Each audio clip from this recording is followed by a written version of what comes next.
சுவையான ஹைதராபாத் சிக்கன் பிரியாணி எப்படி செய்யறதுன்னு பார்க்கலாமா? இதுக்கு சிக்கனை கொஞ்சம் பெரிய துண்டுகளா பிரியாணிக்கு போடுவோம்ல, அதே மாதிரி வெட்டிக்கங்க.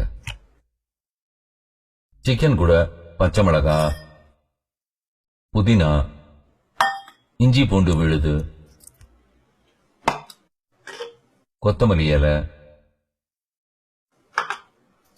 முழு மிளகுங்க, கருஞ்சீரகம், அது கூட மிளகாத்தூள், கொஞ்சம் மஞ்சத்தூள், தேவையான அளவு உப்பு, மல்லித்தூள்,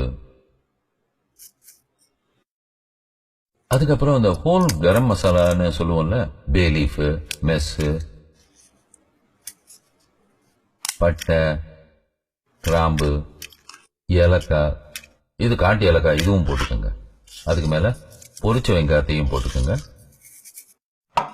கடைசியா தயிரை ஊத்திக்கங்க.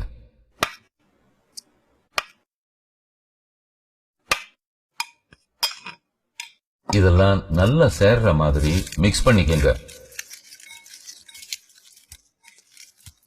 பாருங்க, நல்லா மிக்ஸ் பண்ணணும். பாத்தீங்களா? நல்லா மிக்ஸ் பண்ணிக்கங்க. அதுக்கு மேல கொஞ்சம் எண்ணெயை ஊத்திக்கங்க.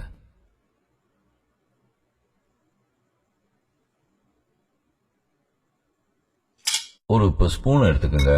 அது எண்ணெய் லேசா உள்ள போகிற மாதிரி லேசா கிளறி விட்டுக்கோங்க. அப்படி பண்ணிக்கிட்டா எண்ணெய் எல்லாம் உள்ள போய் நல்லா செட்டில் ஆயிடும். இப்போ நம்ம இதை 1 மணி நேரம் ஊற வைக்கணுங்க. அடுத்ததா இப்ப பிரியாணிக்கு தேவையான சாதத்தை வடிக்க போறோங்க. கொதிக்கிற தண்ணியில கொஞ்சம் எண்ணெயை ஊத்திக்கங்க. எண்ணெய் ஊத்துறதால சாதம் ஒன்னோட ஒண்ணு ஒட்டாம கிடக்குங்க. தேவையான உப்பு சேர்த்துக்குங்க. 30 நிமிஷமா ஊற வச்சிருக்கிற பாஸ்மதி ரைஸ இதுல போட்டுக்கிறோங்க. இந்த பாஸ்மதி ரைஸ் முழுசா வெந்துடக்கூடாதுங்க, பாதி அளவு தாங்க வேகணும். அரிசி போட்ட பிறகு ஒரு கொதி வந்துருச்சுனாலே 50% வெந்துருச்சுன்னு அர்த்தங்க. நசுக்கி பாத்தீங்கன்னா இப்படி இருக்குங்க.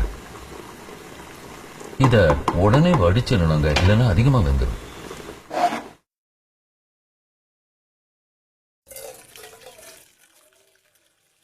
அடுத்ததா 1 மணி நேரமா ஊற வச்சிருக்கிற சிக்கனை பிரியாணி சட்டியில போட்டுடலாங்க. கரண்டியால சிக்கன் எல்லாம் நல்லா சமப்படுத்திக்கங்க. இதுக்கு மேல பாதி வெந்த சாதத்தை போடுறோங்க. ரைஸையும் இதே மாதிரி நல்லா சமப்படுத்திக்கங்க. அதுக்கு மேல நறுக்கிய கொத்தமல்லி இலை போட்டுக்கோங்க. அதுக்கு மேல புதினா இலையும் போட்டுக்கோங்க. பொரிச்ச ஆனியன் இருக்கு இல்லையா, அதையும் மேல தூவி விட்டுக்குங்க. அப்புறம் வறுத்த முந்திரி பருப்பு இருக்குல்ல, அதையும் போட்டுக்குங்க. சாஃப்ரன் கலர்ல லேசா மேல தெளிச்சு விட்டுக்குங்க.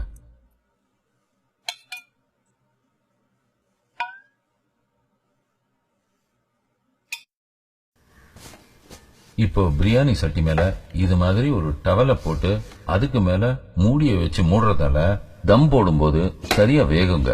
இல்லன்னா ஆவியெல்லாம் வெளியேறி கீழ்பாகம் வெந்திருக்கும், மேல் பாகம் வெந்திருக்காதுங்க. இல்லன்னா சில நேரத்துல நறுக்கரிசியா வரத்துக்கும் வாய்ப்பு இருக்குங்க. இந்த மாதிரி சரியான மூடி உங்ககிட்ட இருந்துச்சுன்னா மேல டவலை போடாம நேரடியா மூடி போட்டு மூடிடலாங்க.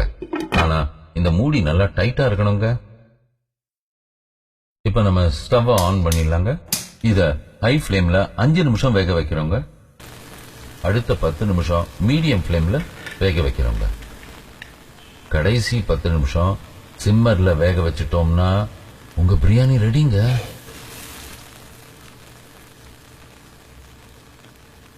கொஞ்சம் சூடு ஆறுனதுக்கு அப்புறம் கிளறி விடுங்க. ஏன்னா சூடோட கிளறினா அரிசி உடைஞ்சு போயிடுங்க.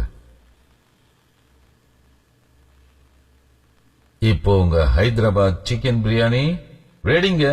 வாங்க ஒரு புடி புடிப்போம்.